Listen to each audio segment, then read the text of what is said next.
Bonjour, bienvenue dans la semaine la plus puissante dans l'histoire de l'humanité, c'est-à-dire la semaine de la Passion ou bien la semaine pascale. Depuis le dimanche passé, c'est-à-dire l'entrée triomphale de Jésus-Christ à Jérusalem, nous avons commencé à vivre les événements qui se sont succédés dans cette semaine qui ont abouti à la mort et à la crucifixion bien sûr, et à la mort de Jésus-Christ. Donc c'est une semaine fantastique, formidable, remplie de passion, où nous voyons les événements qui sont produits dans la vie de Jésus. Donc hier, nous avons parlé des événements qui sont produits, c'est-à-dire le lundi de la Passion, où Jésus-Christ est revenu, il a maudit le figuier, il est parti nettoyer le temple et il s'est entretenu avec les Grecs qui voulaient apprendre davantage sur lui.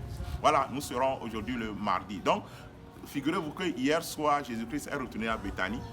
Il est parti à Béthanie et aujourd'hui, ce matin, il revient à Jérusalem.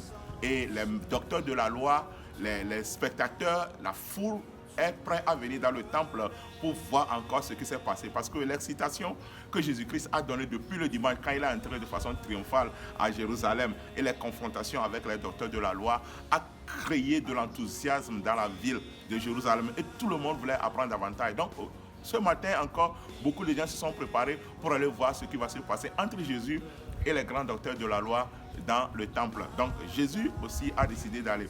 Bon, j'aimerais ouvrir une parenthèse pour dire que en fait, cette semaine, c'est la semaine où on choisit l'agneau pascal. C'était à partir du dimanche qu'on choisissait l'agneau pascal et on examinait cet agneau pour voir si cet agneau est digne d'être utilisé pour célébrer la Pâque le vendredi soir.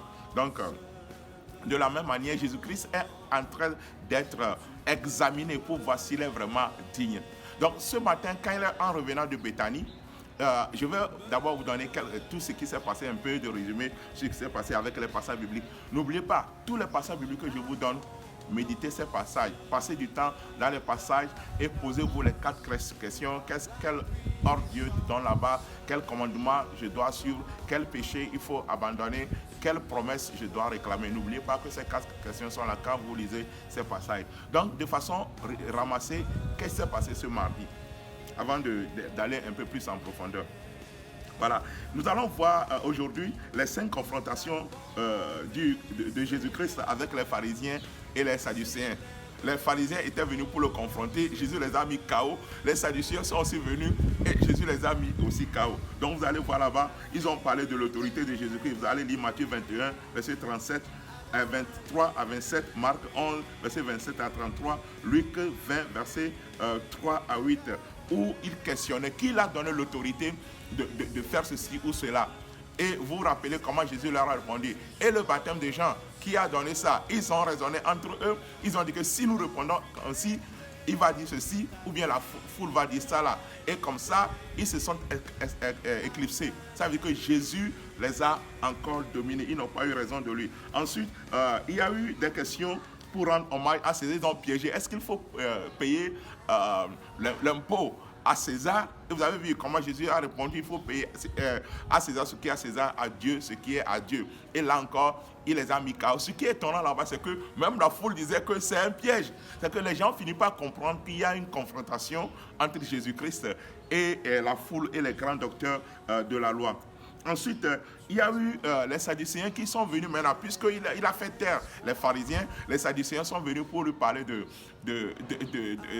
la résurrection. Parce que les sadducéens ne croient pas à la résurrection. Mais ils ne savent pas comment ils se sont trouvés dans le temple. Et ils sont même des sadouchas. C'est-à-dire que les sadducéens, c'est les sadouchas. Ils sont les sacrificateurs. Ils ne savent pas par où ils sont passés pour arriver à ce niveau. Et ils ne croient pas à la résurrection. Et Jésus les a fait comprendre que le Dieu que nous adorons, c'est le Dieu des vivants. Ce n'est pas le Dieu des morts, le Dieu des vivants. Donc il donne vie. Et tous ceux qui l'ont adoré, tous ceux qui ont marché avec lui, sont toujours vivants. C'est le Dieu des vivants que nous sommes. Donc mon frère, ma soeur, sache que tu vas encore vivre. Le monde ne va pas s'arrêter ici. Et Jésus les a fait comprendre que ici, notre Dieu, c'est le Dieu des vivants. Et ici aussi, il a évolué. Quelqu'un l'a posé la question de savoir quel est le plus grand commandement. Et encore, c'était pour le piéger. Et Jésus les a dit que tu dois aimer Dieu de tout ton cœur, de toute ta force, de toute ton âme, de toute ta pensée. Et voici le second qui est semblable à lui, tu aimeras ton prochain comme toi-même. C'est toujours le mardi de la passion, que tout ça là se produisait dans le temple. Là encore, il les a fait taire. Ok, il a dit qui est mon prochain. Il a essayé de donner une parabole pour expliquer qui est le prochain. Et ensuite, lui-même, il est là pour la question. Le Messie, il est fils de qui? Le Messie est-il fils de qui? Et encore, il les a confondus. Et il a parlé de David, qu'il est le fils de David. Il a dit que le Messie, si le Messie était fils de David, pourquoi le Messie a vu le jour de David? Voyez? Et vous pouvez vous rappeler de l'histoire où il se disait que lui là, qu'on connaît le fils de David, de Joseph, va dire qu'il est plus, qu'il est plus grand que David et quoi que ce soit. Donc en fait, c'est des confrontations pour voir si Jésus est vraiment digne, il est le Messie. N'oubliez pas, déjà le dimanche des rameaux ou bien à l'entrée triomphale, il leur a montré qu'il était le roi de la paix qui est entré dans la cité de la paix, c'est-à-dire Jérusalem, sur l'âne qui est l'animal de la paix, pour leur montrer qu'il est vraiment le Messie. Donc, de façon ramassée, ce sont les histoires, ce qui s'est passé dans ce mardi de la passion de Pascal. Ensuite, Jésus les a condamnés sévèrement. Il a commencé à parler très dur aux pharisiens. Lisez Matthieu 23, verset 1 à 36, Marc 12, verset 38 à 40, Luc 20, verset 45 à 47, où il les a confrontés, il les a parlé très durement, il les a confrontés pour leur dire tout leur manquement, comment ils trompent le peuple et la vie qu'ils mènent.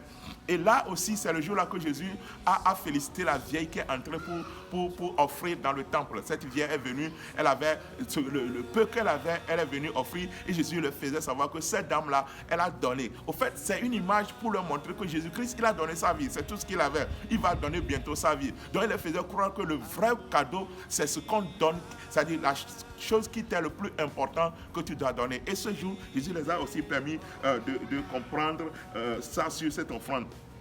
Ensuite, quand il est quitté, il partait, il retournait encore le soir, et les disciples, ils ont vu le figuier qui est mort. Le figuier qui était là-bas, le figuier est mort.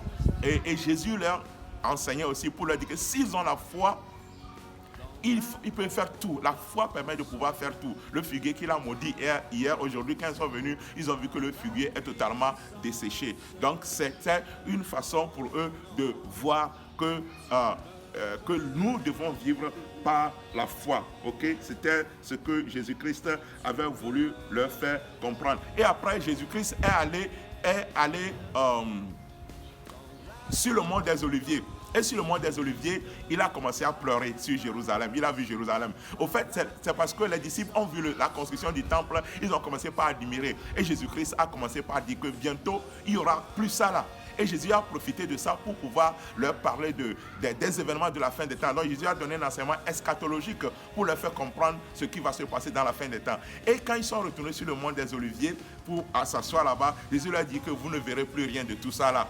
Vous ne verrez plus rien de tout ça. Et il a pleuré sur Jérusalem. S'il savait le don de Dieu, et avant de continuer. Et quand il a fini, il a prédit. Vous allez lire Matthieu 26, verset 1 à 2, et sur le complot des pharisiens, et Matthieu 26, verset 3 à 5, Marc 14, verset 1 à 2, Luc 22, verset 1 à 2, où Jésus a prédit la trahison et sa crucifixion. Il leur disait ce mardi que ça va arriver.